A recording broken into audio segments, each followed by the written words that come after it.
Hello students, welcome back to another video. Today we're starting a new unit on circuits, which involves the flow of electricity as a current through wires and various components that affect that flow of electricity.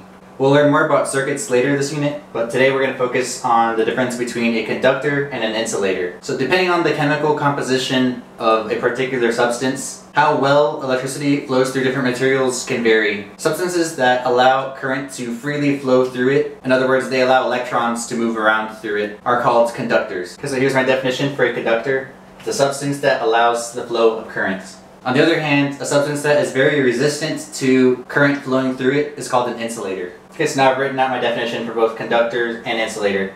So conductors do allow current to flow through it, insulators resist the flow of current. Both types of substances have their uses because of that fact that they allow or don't allow current to flow through it. Next, we'll go ahead and list examples of each type of material. Here are some examples of conductors. A lot of metals are conductors. The atoms of a lot of metals don't tightly hold their electrons, so those electrons can move freely to other atoms. Some of these metals include silver, gold, copper, steel. This is why wires are made out of metal, typically copper, because they allow current to flow through. Another example of a conductor is seawater. Because there is more salt in seawater, it makes it a better conductor and electricity flows through it more easily. Here I've written out a list of examples of insulators. The classic one is rubber, but there's also glass, oil, diamonds, and dry wood. All these materials have atoms that don't like their electrons to be moving around, so they resist the flow of electricity, thus making them insulators. Also, within the classification of a conductor,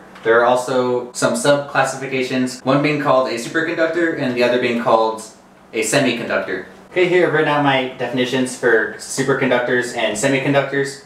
A superconductor is going to be a substance that even more freely allows the flow of current, so they really like current flowing through them. Semiconductors, on the other hand, are substances that only somewhat allow the flow of current. Okay, so that's going to be all for this video. In total, we talked about how conductors allow the flow of current, superconductors more freely allow the current to flow, semiconductors somewhat allow the current to flow, and then on the other hand, insulators heavily resist the flow of electricity. So we'll be using this terminology to classify different materials based on how they allow electricity to flow through them as we discuss circuits. Thank you guys, see you next time.